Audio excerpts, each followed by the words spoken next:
You wake up feeling amazing, full of energy, ready to conquer the day. Then you have one conversation, just one, with that person. You know who I'm talking about. And suddenly, you feel like someone sucked the life force right out of your soul. Your energy is gone. Your mood is destroyed. You feel exhausted for no logical reason. But what if this isn't just in your head? What if your body is actually warning you that someone is stealing your energy? What if there are people who can literally drain your psychological energy without even knowing it? And what if the reason you feel exhausted around them isn't weakness? It's your nervous system detecting emotional danger.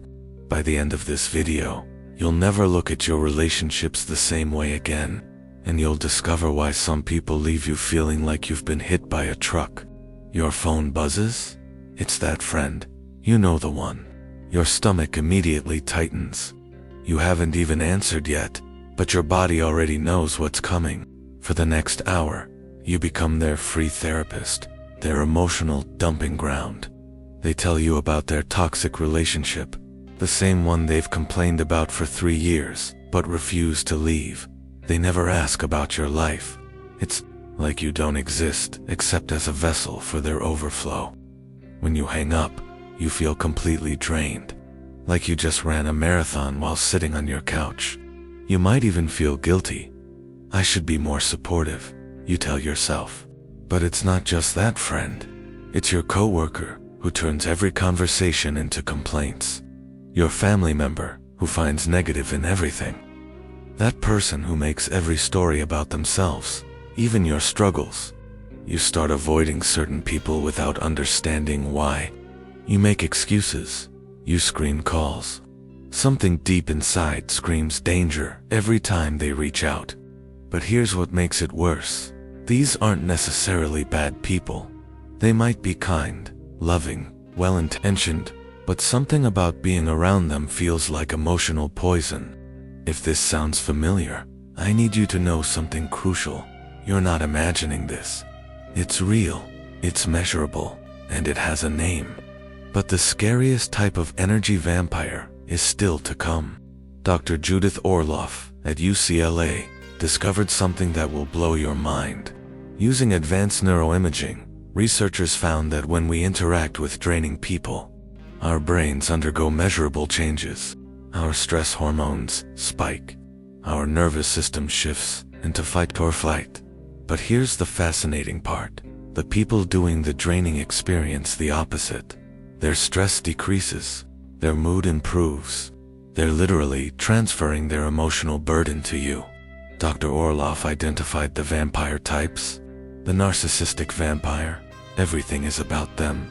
They can't empathize with your experiences. The victim vampire, always in crisis, always needing rescue. But here's the twist. They don't want solutions. They want sympathy. They're addicted to crisis attention. The controller vampire, they micromanage everything.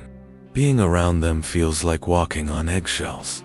But the most dangerous, the criticizer vampire, constant judgment and fault-finding. They can find something wrong with any situation, any person. Here's what's mind-blowing. To 20% of the population is genetically wired to be more susceptible. These highly sensitive people have hyperactive mirror neurons. You don't just hear someone's problems, you feel them in your body. This isn't weakness, it's a survival trait. But in our stressed modern world, this sensitivity becomes overwhelming. But there's something even more shocking about how these vampires operate.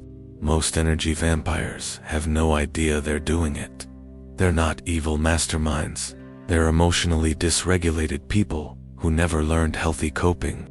The victim vampire learned early that distress gets attention.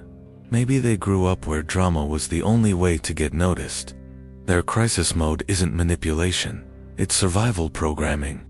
The narcissistic vampire has deep self-worth wounds. Their need for validation isn't selfishness. It's desperate attempt to fill a void that feels life-threatening. Understanding this doesn't mean tolerating draining behavior, but it explains why setting boundaries triggers such intense reactions. When you refuse their emotional overflow, they experience it as survival threat. Many are stuck in emotional flashbacks, responding to past wounds, not current reality. But now you're about to learn how to protect yourself completely. How do you protect yourself while staying caring? The answer is the protection protocol strategies that will transform your draining relationships. First, emotional boundaries, not walls, filters. Imagine your empathy as a house. Right now, all doors and windows are open. Anyone can walk in and rearrange your furniture. Boundaries are like installing screens. Fresh air flows through, bugs stay out. You can be caring without absorbing every emotion. The 2-minute rule. Listen actively for 2 minutes, then redirect. That sounds challenging. What steps are you taking? This moves from complaint to solution. Practice energy budget. Treat emotional energy like money. You have a daily budget. Would you give life savings to someone who never pays back? Recognize your drain signals. Tension in shoulders, stomach knots, sudden fatigue. These aren't random, they're early warning systems. The gray rock method for toxic vampires: become emotionally uninteresting, minimal responses, no personal sharing, no dramatic reactions. Energy vampires feed on intensity. Remove it, they find other sources. Energy restoration rituals after vampire encounters: nature time, uplifting music, exercise, connecting with people who energize you. Remember, protecting your energy isn't selfish. It's essential. You can't pour from an empty cup. By maintaining boundaries, you become more capable of helping others meaningfully. Your energy is your life force. Don't give it away unconsciously. Protect it, nurture it, share it wisely.